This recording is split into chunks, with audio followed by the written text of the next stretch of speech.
Welcome to the Beautiful Kingdom Builders podcast, your place for redemptive conversations about gender, justice, abuse, and healing in the Christian faith. I'm your host, Reverend Ruth Perry.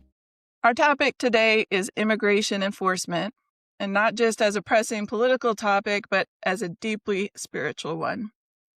This is a conversation about people, not just policy, and what love of neighbor looks like on the issue of immigration.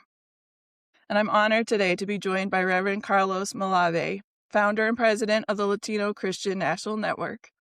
Reverend Malavé brings both a national leadership lens and a pastoral lens to this conversation. Carlos and I are both pastors in the same region of Virginia, and we've been meeting weekly for 2 years in a lectionary group, so he's a friend of mine.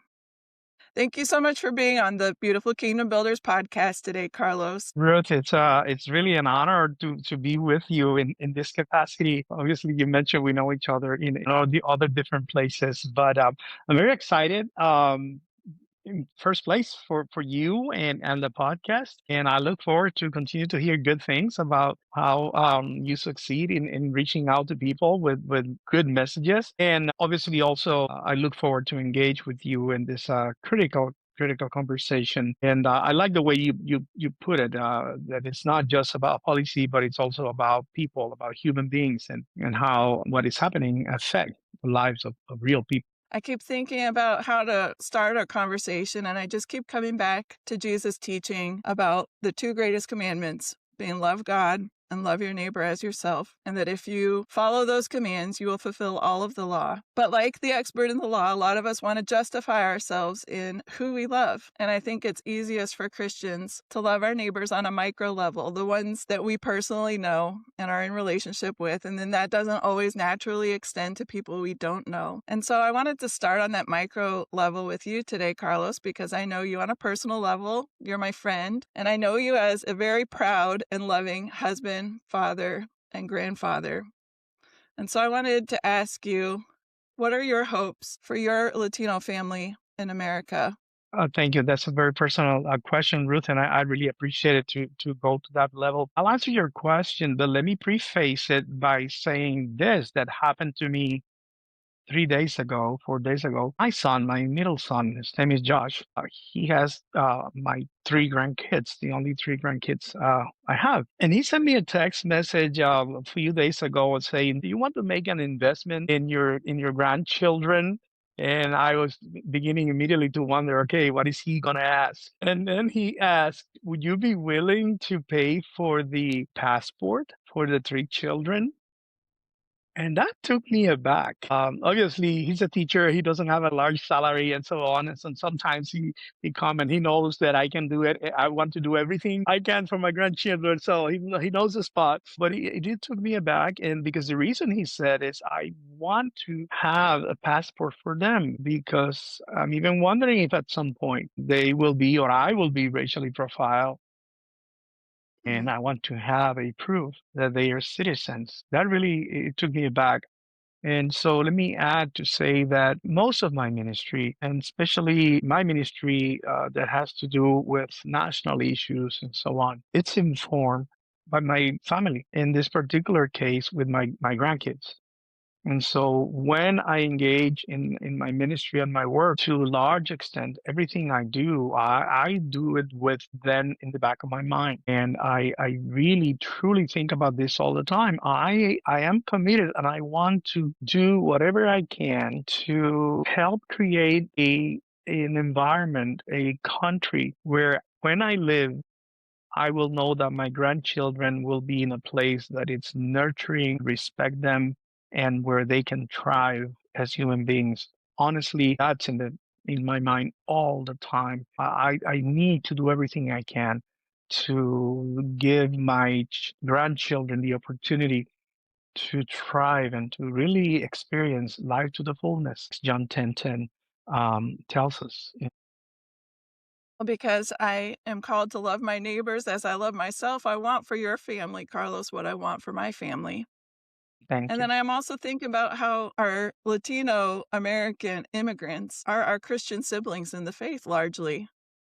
and even immigrants from other parts of the world. We're talking about our siblings. And so having that familial love when we talk about immigration is so important, I think. Yeah, this is one of the most important things we must keep in mind when we think about the situation with immigrants and immigration in our country. Something that we know is true for a long time now is that the influx of immigrants, not only Latino, but all kind of immigrants from Africa and Asia in our country, in the US, one thing that has done for us is to revitalize the life of the church to the extent that I am one who believe, and my belief is not just based on my hunches, but it's based on data, on hard data, to believe that the engine behind the church today, it's immigrants. To the point that we know that it is the immigrant church, the one that is keeping alive the church, because we know that for the most part, the church is decreasing in membership. So we can say very clearly that from the mainline churches, but now we even have data that says that even the evangelical and the Pentecostal churches are not growing and are slowing in their growth considerably. But the only ethnic group or group of Christians and people who are growing are Latinos. And that is true for evangelical Pentecostals, for mainline, and also the Catholic Church. I mean, the reason why the Catholic Church is still alive and strong in our country is because of the large numbers of immigrant Catholics who are coming to this country. Immigrants are as I've said before, the life and the engine of the church today, and to a large extent, it's the future of the church also. How is immigration enforcement different today than it has been in the past, and how are Latino Americans experiencing that expansion of ICE and Border Patrol that's happening? That's a very good question, Ruth. And I have so many folks who lean towards more fundamentalist conservative side, and many of them who are my brothers and sisters that tend to support the policies that are promoted by the Republican Party. They remind me all the time. They say, you look at the facts and you will notice that during the Obama administration, we had a larger number of people that were deported. That the Obama administration deported a larger number of people. I really haven't gone there and looked for the numbers, but they talk about 4 million people. I don't know if that's actually the truth or not. It could be. And I'd have no issue with the fact that the Obama administration deported, let's say, 4 million people. The truth is that me and other Christian leaders who are working today with immigrants, we don't oppose the upholding of our laws and the deportation of people that have come to our country in a way that it's not necessarily legal. We're not against that. The truth is that what we're seeing today is a far cry from what we believe should be the heart of this country and who we are. And so the interesting thing when they tell me that is that if the Obama administration deported 4 million people, we didn't even notice. We didn't even notice. They uphold the law. They did what they need to do, and that's it. But today's a whole different situation, and so this is where the big problem is. It's not necessarily that we don't believe that we should uphold our laws and protect our borders, which we should do, but it is how the current administration is conducting, how it is implementing, and the policies that are using and the attitude that they're using, which I could talk for a long time, but is simply degrading the humanity of our brothers and sisters. And so that is the big difference. And let me add that, I mean, we should have never come to this point. I mean, what is happening in our country, it is really tragic, the way we are dehumanizing human beings, our brothers and sisters. And we should not have come to this point. Why do I say that? I say that because for almost 30 years, people like me and other leaders, many people in our country, not only Christians, but all kind of leaders, have been advocating and asking our government, our federal government, to enact immigration reform so that we can deal in an order way, in a kind and merciful way, with the reality that we have living among us millions of people who have made this country their home, and they have children and live here and are contributing to our economy, are contributing to our culture, are contributing to the life of the church. And so we've been asking for 30 years, can the government do something to fix this? And I have to tell you, because it is true, there has not been the political will, none when we had Democratic administration, nor when we have Republican administrations. And so it has not happened. And we've been advocating for that for 30 years. And so when we see what is happening today, it is devastating to us, because we ask, how can we come to this place? How are we being so barbaric in the way that we treat these neighbors of ours that are contributing to the life of this country? We should do better, and I think we can do better. But that's not where we are at this point. You and I both pastor in a rural community in the Bible Belt. And so I'm kind of curious how this issue feels different to you as a pastor rooted in local ministry versus your work on the national stage, and how those two different ministries inform each other. Yeah, thank you for this question, Ruth. Let me tell you two things about that. One is that the area where we live, I mean, you know the area better than me, but there's not a large presence of immigrants in this area. The presence we have is primarily Latinos. We barely have immigrants from other areas or countries. So you will find here and there Latinos in our area, but they're not that present. And so I think that fact has to do with the very little that our church members know about that culture and that community. They don't necessarily in a daily basis have to deal with people who are different. And so our region, our area is pretty much homogeneous, more or less. I mean, we do have people who are African Americans, but the largest sector of people here are white Americans. And so one thing that I'll say about that, and I have given thought to this and even share with a few people, is that when it comes to understand an issue like immigration, the members of our church are so disconnected from that reality and from the needs, the challenges, the daily life of immigrants, that they are very ill prepared to really think about what does it mean to be an immigrant. The other aspect inside of that is that I find, and I say this with all respect, it's just my analysis, and that is that most people in our region, they live well. They have the daily challenges that most of us have, family challenges and maybe some financial challenges, some of them. But for the most part, people in our area live well. They are, I don't know, middle class. Some of them are have a little more than middle class, but they live well. They don't have big issues in their lives. Many of them have land. They have their nice house that they have for generations. And they have built a life that it's a nice life. They just deal with some of the daily challenges that we all do, but they live well. And so, in a way, this is my perception, they're very disconnected from the realities of people who live in poverty, who have to face poverty, or people who are immigrants and come from other countries and have the very particular challenges that they have. So when they think about this issue, or even when they speak about this issue, they are analyzing it and speaking from a very privileged position, and they don't understand what these people are going through. They don't necessarily understand the true politics of it, the whole human situation of people moving because of all the problems they face in their country. So all that, they kind of alien to that, and they simply make up their minds and give opinions based on what they watch in the 6 p.m. news on TV, and especially they listen or watch some particular, very biased news in TV. Yeah, I think that's true.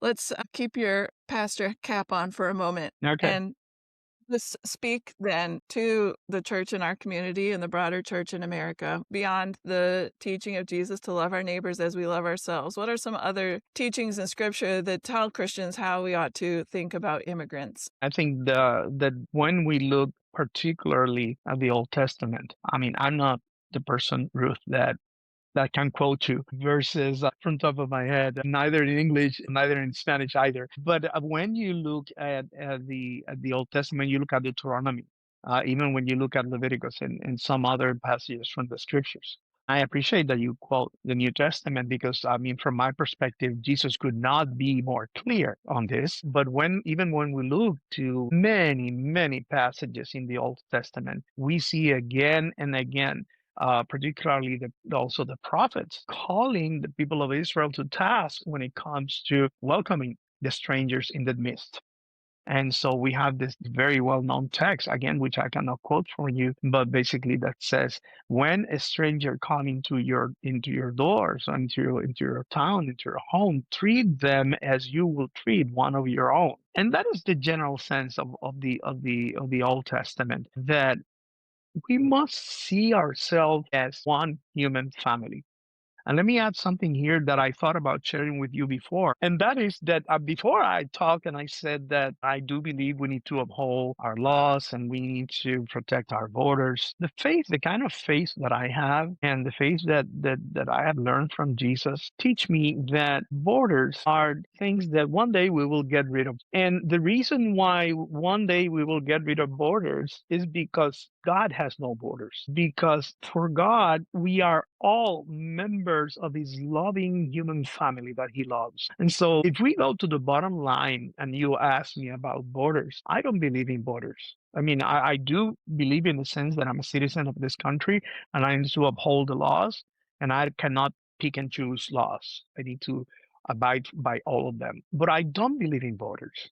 I believe that we must learn slowly and progressively to see each other as just one human family. And let me go a little bit even deeper. I believe we can ask the question, why do we have borders? The reason why we have borders is because we want to protect our power and we want to protect our economy. And so for us, our power and our economy are more important than our fellow human beings. That's what we protect. And so let me finish by saying then that the reason I don't believe in borders is because I believe that we must work towards a humanity where all resources are shared equally, where everyone have access to live the life that Jesus desired for all of us. And one day, hopefully, we will get rid of all divisions and all borders, physical borders that divide humanity, because that's coming. It's just that we resist it. We want to resist it. We rather keep living separate. But one day, the gospel, I believe, says we will all live together without borders. I happen to believe that. And so I happen to have that mindset. Other brothers and sisters of mine, for some reason, want to perpetuate those divisions. But God will get rid of those divisions one day, one way or another. Yeah, I agree with you. I'm thinking about how God created the world and he loves the world and he's provided enough for everybody. He's the great provider. We live with abundance, but we allow people to hoard it and we allow poverty and we allow systems of oppression and we allow a lot through this scarcity mindset and fear and greed rather than living in the faithful trust that God has provided enough for everybody. No, And that's so, completely true. I'm sorry to interrupt you, Ruth. That's so no, true. And then let me ask one little aspect of this, and that is that somehow some people think that the immigrants to this country are taking advantage of the system. That is not true. That is categorically not true. The contributions that immigrants make to this country are far beyond what they receive. If we talk about the economy, taking the economic contributions of the Latino members of our country, it's just mind-boggling. The economic capacity and the contributions that we as Latino, just only talking about Latino, not about others, make to this country is just huge. And then one other little point, and that is that even immigrants who are undocumented in our country, they are making huge contributions to our economy, not only by even the taxes that they pay and even the contributions they make to Social Security, the majority of them that they will never collect. They're just contributing that to the system.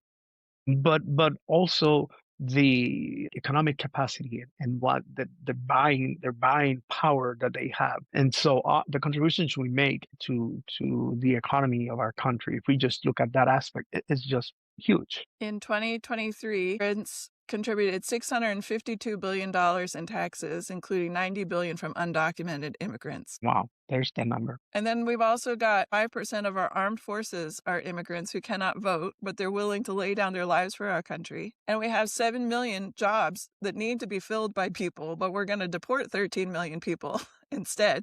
And we don't think that that's going to hurt our economy. I think it's just one way that misinformation is not just hurting our Latino American neighbors, but it's also hurting all of us. Yeah, and we saw, for the last several months in places throughout the center of our country. I'm trying to think of states here like Idaho, Montana, all those states. There's been a pushback from farmers with the administration because they are losing the manpower to run their farms and the processing plants for chicken or beef or animals or whatever. They have been alarmed of how they are losing the workers to sustain their industries. And so it's been a great concern for many, many farmers throughout the country. Another bit of misinformation that I hear all the time is that this immigration enforcement push for mass deportation is about safety and that they're just removing the worst of the worst. But then their own data shows that less than 5% of those that are being detained are violent criminals. And most of the supposed crimes that they're guilty of might be just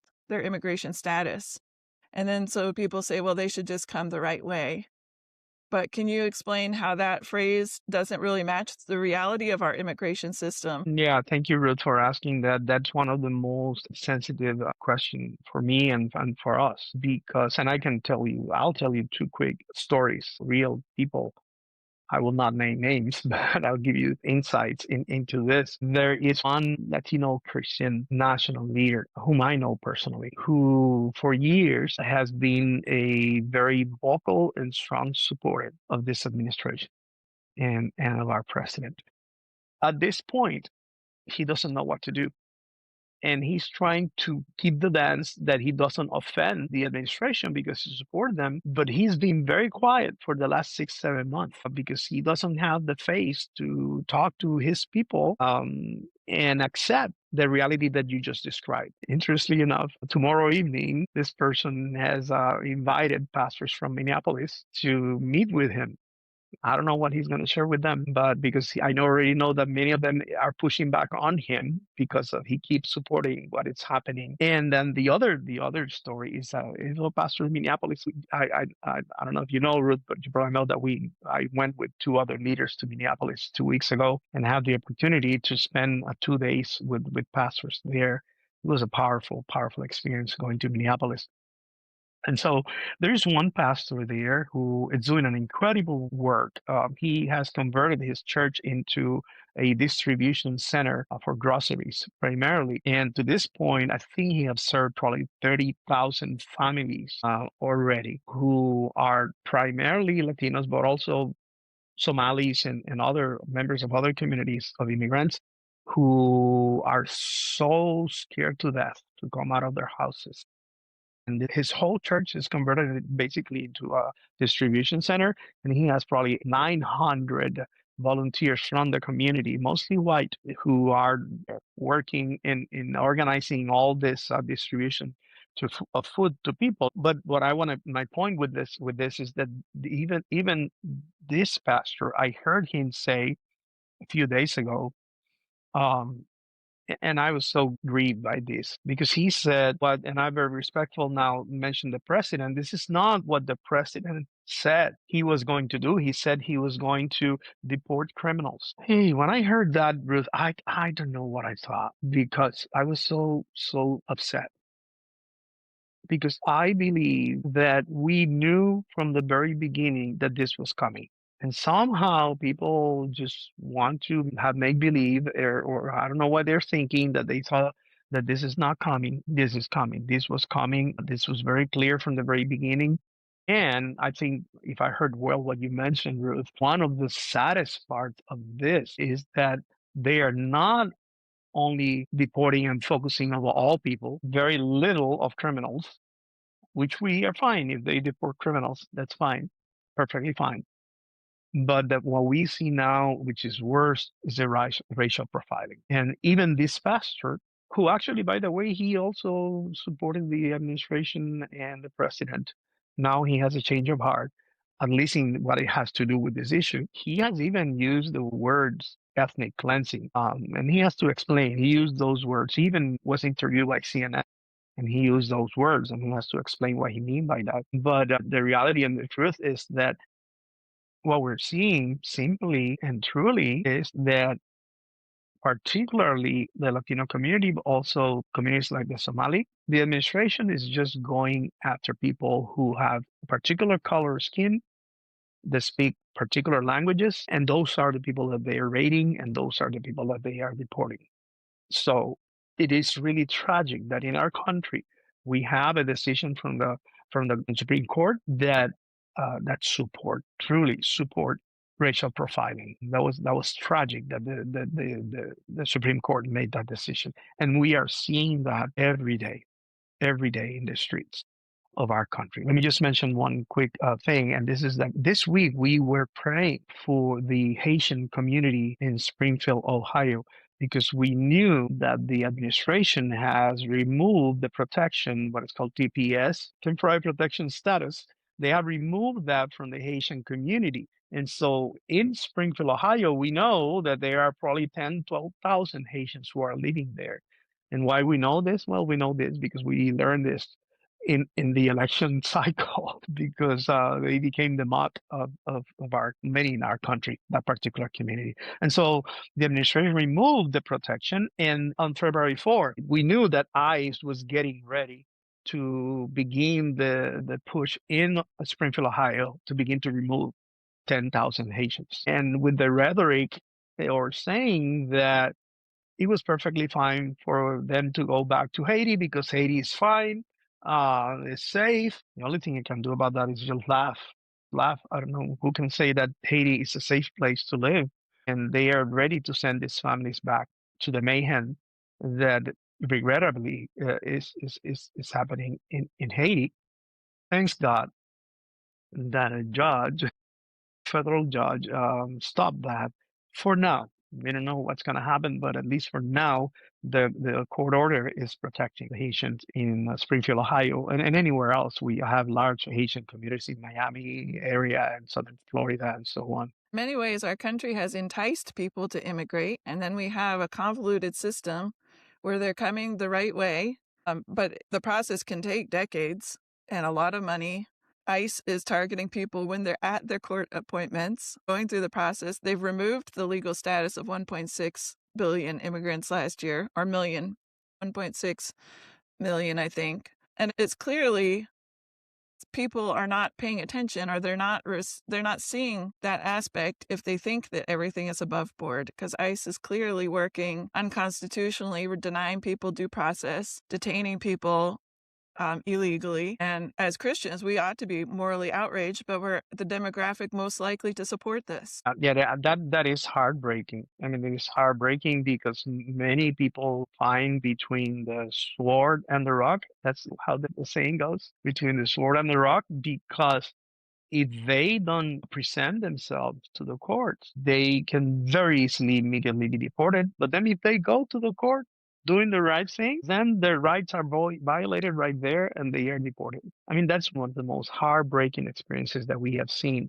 How people who want to play the right way and want to abide to laws in this process are being played around with, and their lives have no meaning. And the fact that they want to abide by the law doesn't mean anything to the administration. That is really, really, really sad. I think it's important information for Christians to know that this is a massive financial boon for the private prison industry that is profiting off of these detentions.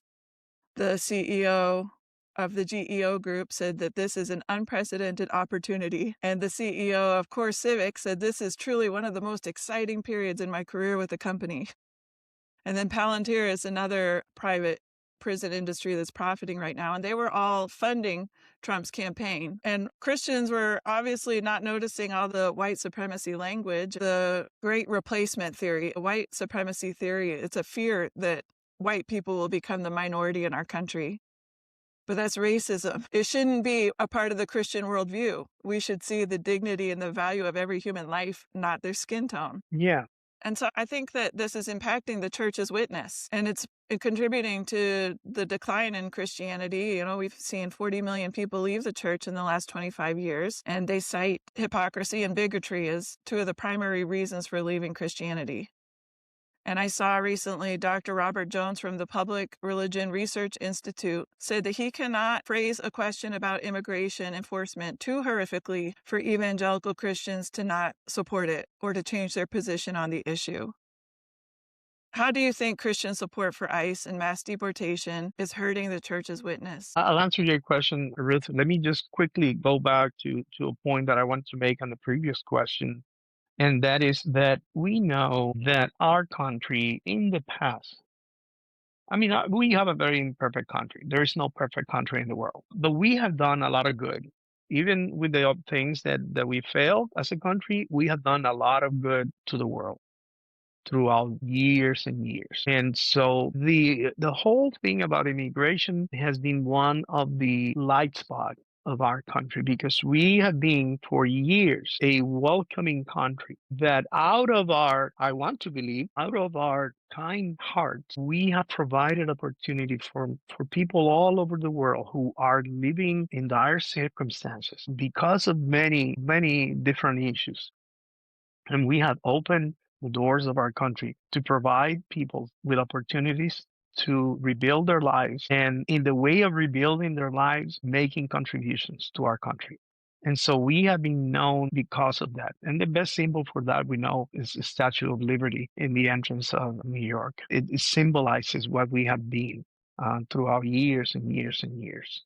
And so now we come full circle. We come full circle where we have completely closed our borders. We're not even accepting refugees. We have gone farther. We have now more than 75 countries in the world that we don't allow people to come here, or make it so difficult for people to come here, even as visitors. And so we are taking a position where we are alienating ourselves from the world. That's not what the U.S. have been. That's not what we have been. We have been a beacon to the world, and we have been a blessing to the world. And so now we're just making a full circle and closing ourselves to the world. And I don't know how that can be a benefit to our country. Going back to your question, the question about the church. This is something that my response in part to your question has to do with younger generations.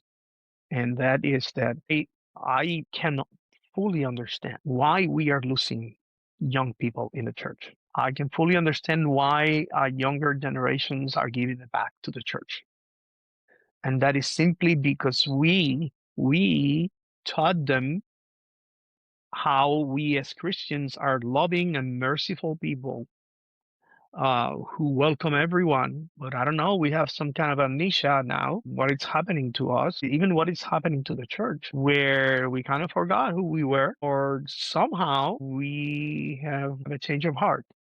And so the younger generations look at the church and they basically say, I don't want to be part of that, for two reasons. One, because those who were Christians are saying that was not what we were taught. And even those who are not Christian are saying, why do I want to be part of something like that? Because the truth, Ruth, is that even though we're sinners and we say of ourselves we're sinners, there's a lot of good in our hearts. And even someone who might not know Jesus and is not a member of a church, even that person, they know good from bad. They know what is to be a decent human being. They know what is to be someone who cares for the dignity of people. And they are not seeing that in how our country is behaving today. And they're not even seeing that in the church witness today. And so it's not surprise to me why we're losing young people in the church. It's simply because they cannot swallow what they see today in the church, and they want nothing to do with that. So we have a lot of work to do. We have a lot of work to do to repair the damage that we have done to the witness of the church. And that is not going to be repaired in a short period of time. It's going to take 20, 25, 30, 40 years to repair the damage that we're doing to the gospel of Jesus Christ and the witness of the church. And it's on us. It's on us. Yeah, I keep thinking about Jesus separating the righteous from the unrighteous in Matthew 25. And he's identifying himself with the least of these, the people who are hungry, the poor, the thirsty, the sick, the imprisoned, and the stranger. And the righteous say, "When were you a stranger and we welcomed you?" as he's inviting them into heaven. And then as he's dismissing the unrighteous, they ask, "When were you a stranger and we didn't welcome you?" And I feel like it's so important for pastors to preach this message today to their churches, because this is what Jesus taught about Judgment Day. This is the teaching directly from Jesus about how we should treat people. And we should be keeping our mind on this, on things above, not on things below. And what is of greatest eternal value to God? It's human beings, our neighbors. It's not our 401k or our taxes or our borders or the things that may feel like pressing issues to us in this time. But we have to come back to what's of eternal value. It's our neighbors. It's the least of these in our community. We ought to have so much love for our neighbors that we rise up when we see injustice instead of being the force behind it, supporting it. Yeah, I wrote yesterday, I sent an email to a group of pastors in Minneapolis. And in my message, I did quote it, Matthew 25. And the reason I quoted Matthew 25 was because I told them that my ministry, what I do, and the way in which I and our network are relating to them is because of Matthew 25. And I mentioned to them, there's going to be one day when Jesus is going to call us into task. And then Matthew 25 says, some will be in one side, in the right side, and the other will be in the left. And I mentioned to them, I didn't brag about this. I know I'm going to be in the right side, but I mentioned to them, I want to be in the right side. I want to be among those who Jesus is to come and enter into the kingdom because you did the right thing. Because you did the right thing. Let's not be mistaken. To do the right thing is to do what Jesus told us in Matthew 25. I mean, there's so many of my fellow pastors and leaders today who they don't know what to do with that text. They rationalize it. They explain it in some ways. Some of them even say this just only applied to the church. We're talking about Christians here. That's not true. That's not true. We will have to give an account of what we did with what we knew was true. And because Jesus not only taught that, but Jesus lived that way. So it's unmistakable what is the truth in regards to how do we live together as human beings. And I want to be in the right side. And so that's everything I do. It's because of that, because I don't want to risk that. How can people support the Latino Christian National Network, Carlos, and your work? Thank you for asking that, Ruth. You can go to our website. It's lcnn.org, lcnn.org, and you can go there and look at the things that we are doing. We have resources there. The website obviously is in English for the most part, and we have resources in English for churches to use, primarily in the area of immigration, some other areas too, but primarily in the area of immigration. If you're talking financially, yeah, they can contribute financially. They can do that right there. But God is blessing us, and so I'm not saying that we do need funding, but if someone wants to partner with us, everybody's welcome to do that. But the most important thing, and here, this is not cliche. Sometimes I think we use this as cliche. I'm not going to use this as cliche. Pray with us. Pray with us. I think that's the most important thing we can do today. You know why? Because, and this is, I think, very important, because our community, the Latino community, is living in terror. Many of them, they don't even dare to go to the market or, I saw yesterday in social media something that it was so sad. And this is a young man who is a U.S. citizen, but he's come from the Latino community, from a Latino family, and he works in a restaurant. And the only thing he does in the restaurant is that he cares for the door. The door is locked. And he's only there looking that there's no ICE agents around. And when clients come, he opened the door for clients and then he closed the door again so people could come and get the food. And that was heartbreaking. Okay, so let me tell you one more thing, and I hope that I can come back again to prayer. And that is trauma.